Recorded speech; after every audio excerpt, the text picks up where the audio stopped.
CNN retired Pope Benedict has issued a passionate defense of priestly celibacy, saying he cannot remain silent as his successor Pope Francis considers easing the prohibition on married men serving as priests.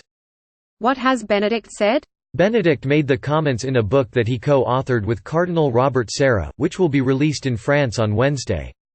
In the book, titled From the Depths of Our Hearts, the 92-year-old pontiff argues in favor of the centuries-old tradition of celibacy within the Church, defending the ability to put oneself completely at the disposition of the Lord as a criterion for those wishing to be ordained as priests. We can say, "Celere non possum. I cannot remain silent," Benedict and Sarah wrote in a joint introduction to the book, according to excerpts released by French daily newspaper Le Figaro on Sunday. Read more. German Catholics' celibacy debate could lead to schism with Vatican. Benedict also wrote that he believes celibacy carries great significance and is truly essential as a priest's path to God becomes the foundation of his life. The call to follow Jesus is not possible without this sign of freedom and of renunciation of all commitments, he wrote. Celibacy must penetrate, with its requirements, all of the attitudes of existence. What has caused the controversy? In October, Pope Francis opened a contentious 3-week summit to discuss environmental and religious issues in the Amazon region. The meeting raised the question of whether some respected married elder men, known as viri probatii, could be ordained to help overcome a shortage of priests in the region. Pope Francis is expected to publish his conclusions on the proposal in the coming months. The proposal, which is pending approval by Francis, would be a historic change to the Church's centuries-old tradition of unmarried priests, but critics fear that if approved, such a move could lead to a wider dissolution of the discipline of celibacy around the world. Approved by Catholic bishops by a vote of 128 to 41, the proposal applies only to some churches in the Amazon region, including parts of Bolivia, Brazil, Colombia, Ecuador, French Guiana, Guyana, Peru, Suriname and Venezuela.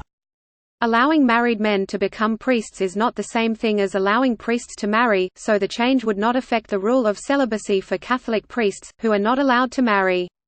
Still, the possibility caused outrage among conservative groups in October, who protested with prayer vigils after American Cardinal Raymond Burke and Bishop Athanasius Schneider of Kazakhstan called for a crusade of prayer and fasting for 40 days throughout the meeting. There was no official conclusion to the summit. However, the final documentation that emerged from the meeting strongly recommended the change. Francis is expected to publish his conclusions on the proposal in the coming months. What do Benedict's comments mean? Benedict retired in 2013 and has largely stayed away from sharing his thoughts on any of the measures adopted by his successor or any of the issues surrounding the Church. When he retired in 2013, he vowed to remain hidden from the world. Reactions to the retired pontiff breaking that silence now are split along largely predictable political lines.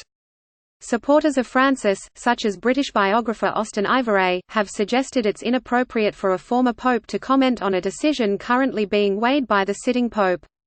For a year, Catholics have pleaded for this bishop to resign.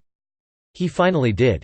Critics of Francis, such as Italian commentator Sandro Magister, have said that given the gravity of the issue, Benedict was not only fully in line to speak out, but that he was actually obligated to do so.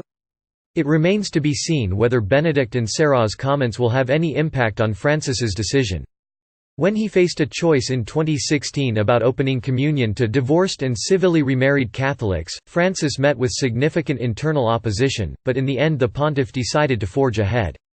It's also possible that the controversy may reopen debate about the institution of a Pope Emeritus. When Benedict became the first pope in centuries to resign in 2013, decisions about his title, living arrangements and role were made hurriedly. At the time, some experts believed he should go back to being simply Cardinal Joseph Ratzinger, his previous title and given name, to emphasize that he no longer held any papal authority and to reduce the chance he might be seen as a rival point of reference to his successor. What has Francis said on the matter? The present pope has said in the past that he did not agree with allowing optional celibacy. On a flight to Rome from Panama in January 2019, Francis told journalists he believes in celibacy, but that the question should be studied. This Two Popes actor reveals the secret to playing Pope Francis. The Vatican responded Monday to the former pope's defense of priestly celibacy, suggesting that Pope Francis agreed with his predecessor on the principle, but that there might be times when other factors had to be considered. Pope Francis's position on celibacy is known. During his conversation with journalists on his return from Panama, Pope Francis said, a phrase of St. Paul VI comes to mind, "I prefer to sacrifice life before changing the celibacy law," Vatican Press Office Director Matteo Bruni said in a statement. And he added, "Personally, I think that celibacy is a gift for the Church. I don't agree with allowing optional celibacy, no.